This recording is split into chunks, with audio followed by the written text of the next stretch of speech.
We're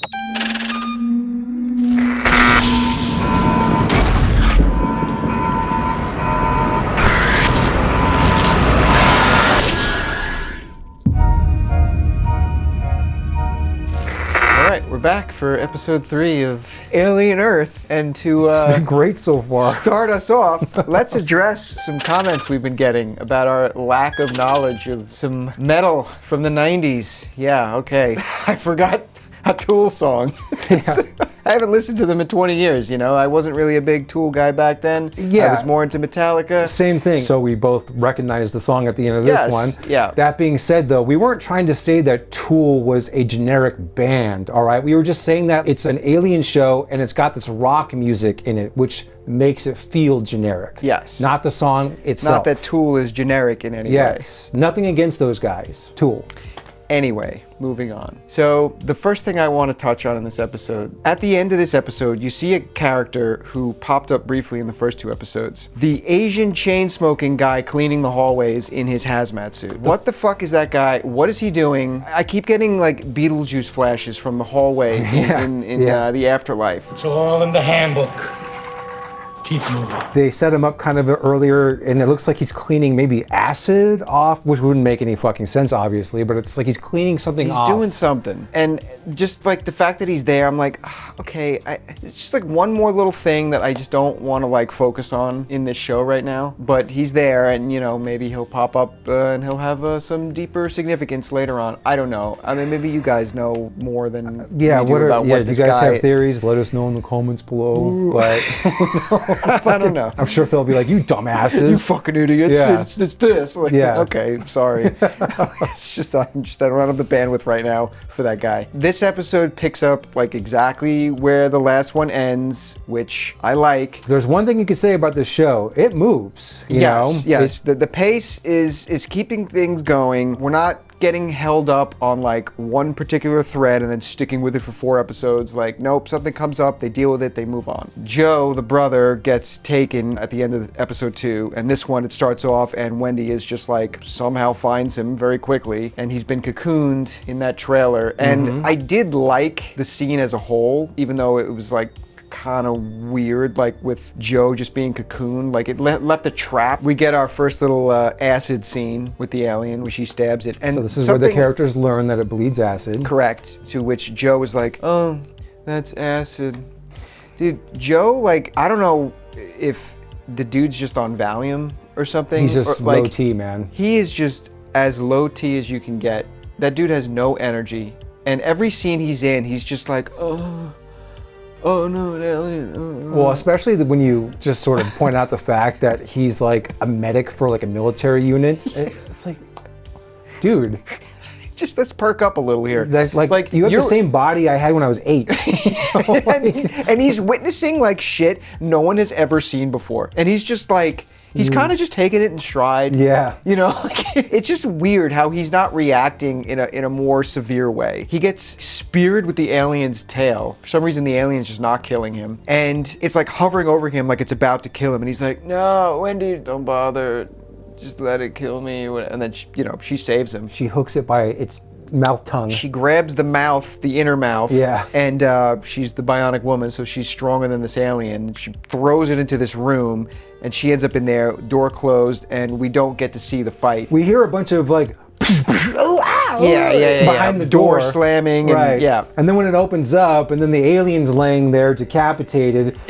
And she's just got like a bonk on her head. It didn't match up all those sound effects that were going on. Right, you know? It's like the acid dripping off the blade. And it's like, you know what? Fuck this. Like, I don't buy it. Oh, absolutely not. I'm not buying this. She is a child, okay? They send in all these children instead of like just tons of soldiers and synthetics. Like, adults, people with actual training and skills to handle this situation. She should not have just bested an alien. Yeah, exactly. I mean, she's strong maybe, but she can't fight. She's not a fighter. Like, she's a child. Like, this thing should be scaring the shit out of her, and she should not be outmaneuvering it. Like the situations that some of the other child androids are in, they're afraid. Right, so okay, yeah, the way some of the other kids are reacting, they're just like, oh my god, oh. Yeah. She's just like going in there like she's had all this training. It's like, no. She was just this like dying child, right? and then she gets put into this synthetic body, and now like all of a sudden she knows how to fight aliens. Like, okay, whatever, not buying it. But they don't linger with this shit. She gets injured and they transport everything back to Neverland. Like the other 4 alien specimens plus the carcass of the alien. Yes, yes. But before that happens, we get a little rendezvous with the dude from the ship who has a run-in with some of our children. He's probably my favorite character in the show, just because they're actually giving him a little depth. They're doing stuff with him. They're doing stuff with him, and I'm kind of interested to like learn more about him, even though like we kind of already have all we need to know. He gives a little about his backstory in this, and you learn about like he's got no family anymore, and they went on this 65-year mission. He doesn't give a shit. The specimens, the mission, whatever.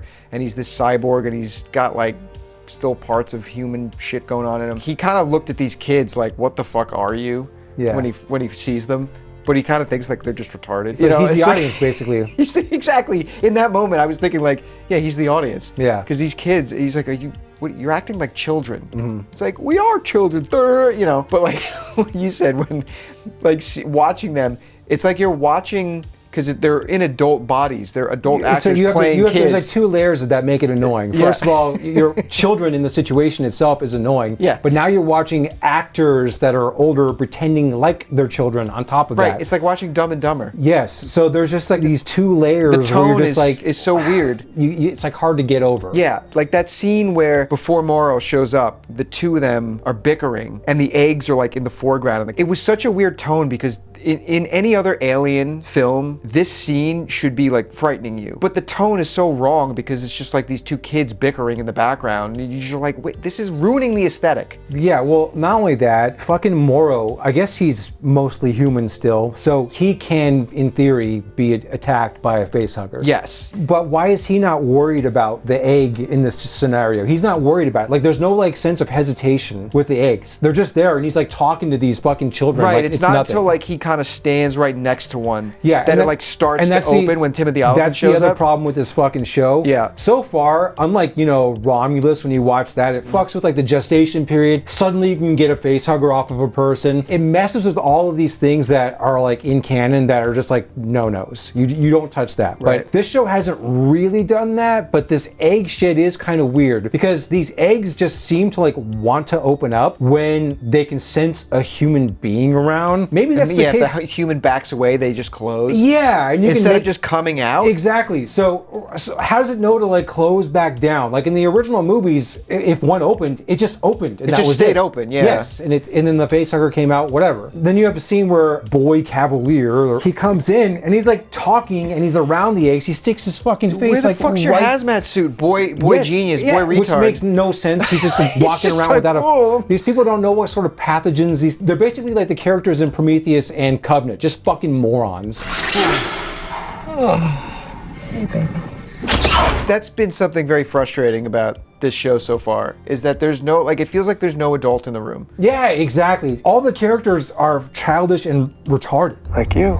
With the exception of maybe Timothy Olyphant. No, what are you doing? Stop. Like, someone needs to come in here and like take fucking charge. Yeah. No one's doing that on this show. Right, and that's why like they're starting to mess with like Oliphant's character a little bit in this, making you think like, okay, he's gonna kind of like maybe do something to Boy at some point, like take charge, because he's looking at Boy now like, you fucking like, yeah. What are you doing? Yeah, he's pissed off at him because they're very close to revealing the hybrids and the technology to the world. Yeah. And now he's fucking around with these like new alien species. Yeah, like, and it's like, doing? dude, what are you doing? Yeah. We've been spending a decade on this. Yes, exactly. This is not the time to screw around with other things. Yeah, We have like this launch put him in coming out pretty cryo and soon. we'll deal with it next month or something. Like, Yeah. after we get through this, Yeah. right? And he's like, which is what makes Timothy Olyphant the second most interesting character on the show. right? Yeah, you know? him and Morrow are probably Yeah. the 2 that have the most going for them. And they're like the 2 adults of the show, basically. Right. So, yeah. Exactly. Yeah, and then like, you know, you're jumping around to like some of the other children, and there's that character Nibs, the redhead. The redhead chick with that dumb look on her face the whole show. Dude, her face is just the whole episode.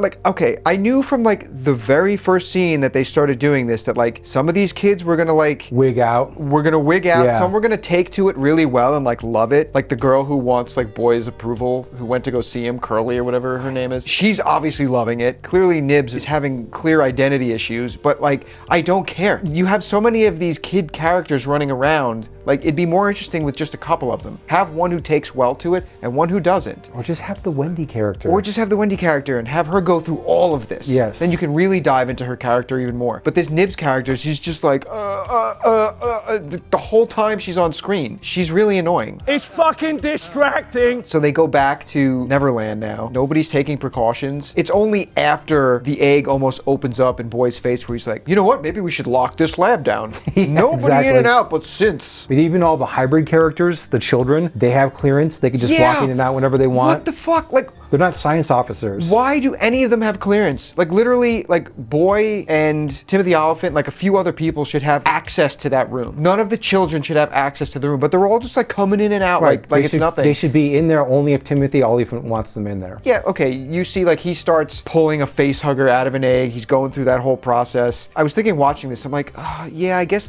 these characters have to learn all of this shit, but like as the audience, like how many times do we have to see characters like learn about the eggs and learn what's inside? We've been through this. So I would have been okay with them just glossing over that, but like they start to get into the life cycle a little more, something that we haven't seen before. And yeah, like, they start dissecting the face hugger and they kind of pull out like a little embryo thing. yeah. It's like a tadpole. It's like a tadpole, right? He puts it in a jar and it's swimming around. It's like, okay, so I guess it can survive outside of a person. It slightly defeats the purpose of the face hugger. The face hugger was the delivery method to get the embryo inside of you. Like the only way to do it. And it wouldn't live without that. So because her brother was injured, you think they're gonna like patch him up or whatever, but instead they just start like removing his organs and they take his lung out and they put it in a tube. The alien, when it stabbed him, it punctured his lung. That's what I figured. His lung Yeah, was fucked yeah, up. yeah. So they cut his lung out and they put it in like a recovery vat or something that they put it in so it can heal. And then they drop that alien embryo from the face hugger into the vat, and then it swims around like a tadpole and like swims inside the lung. Yeah, It's like, CGI tadpole swims inside the CGI lung and the CGI blood squirts out. It's like, what's it gonna do in there? It'll probably just,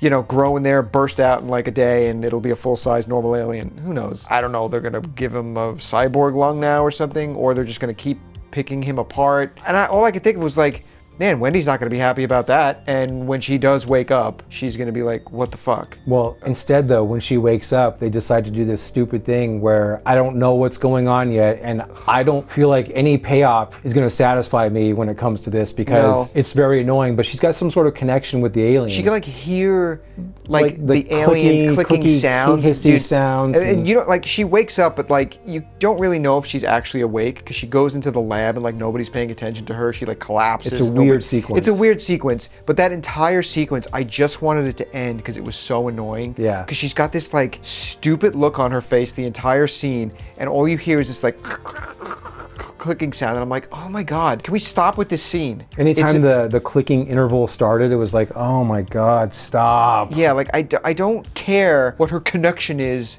to the alien, and I like you said, like whatever they come up with, it's just gonna be stupid. And I already know that. It's annoying me already just thinking about it. I don't know where they're going with any of this shit yet, and not in a good way. I watched this episode, I'm like, man, I don't even know what we're gonna really talk about. Obviously, we've talked about a lot of stuff, but my feelings cannot fully be expressed until I see how this ends. Yeah. You know, so it's really hard to judge it right now. Because some of these threads, they might tie up nicely. I don't know. I don't really have high hopes for that, but yeah. I still am enjoying this, like parts of it, more than some of the past outings we've had in this franchise. So I think it's better than Romulus, and definitely better than fucking Prometheus and Covenant. Like, I'm enjoying it as an alien property. Yeah, like I'm not bored movies. watching it. Yeah, it's not boring. And there are enough characters where I'm kind of like, yeah, I like you, you know, enough. And yeah, we are in this alien world, but now also like that we're off the ship. Yes, the show looks good. Like I liked a lot of the scenes where like Morrow's like walking around that kind of like almost Blade Runner-esque like city. Blade Runner-esque cityscape. I thought that stuff looked cool. I think the aesthetic is still working. It's jiving more now that we're away from the ship look. Yeah, but you're still losing that alien feel. You're still losing that alien feel. So I'm curious to see like how that's gonna continue to feel going forward? Because you know, like, there's an episode coming where they're going to flash back to the ship, and the whole thing's just going to be about, like, how all the characters on the ship died, and, like, did Morrow, like, release the eggs and kill everybody, and, like, well, how did they lose control of the navigation of the who cares at this point? We're going to see the it, ship though. has already crashed. It's done. Well, we mentioned this ad nauseum in our last video, but we're going to bring it up as the series goes on. But just, again, the fact that this is a prequel. I mean, we found out in the first episode as well that Morrow and his crew were out there in space for about 65 years or so. And then that just begs the question, like, so that ship, which is like at least 65 years older than the Nostromo, they like look the exact same in the interior. Yeah, the same smoky dining room. It's like exactly the same. Yes, it's like I get that they're space truckers or whatever. Yeah, not much is going to change on these ships, whatever. But holy shit, come on! And then it should predate it a little bit in terms of its aesthetic. And then it adds insult to injury if you actually count Prometheus. And again, that shit in that movie, the technology in that movie is far superior to anything that we're seeing in this show. Right. None of this is a problem if it's just a sequel. Yeah, we're gonna keep saying that. That's gonna be like our fucking catchphrase for these videos. But just make it a fucking sequel. All problem solved. I can't say that I'm necessarily liking what I'm seeing, but I'm not bored. The show definitely does have things going for it, but I just feel like there's too many annoying things going on. These child characters and the hybrids are very annoying. Yeah, and somehow Morrow got himself a direct link to the... He put that thing on his neck. Yeah, But that's also dumb. It's like now he's talking to this hybrid, and they're going to make it a thing where like he's sort of his conscience, sort of like talking to him, like becoming his friend. Yeah. But why is that hybrid not going to tell anyone? And I know that he's not going to, because... Of course not, because then that would fuck up the plot. Right, it would fuck up the plot. They need him to infiltrate the place. And yes, that's his way to get... That character has spent the last 2 episodes like not being able to keep a secret. Yes, exactly. Right.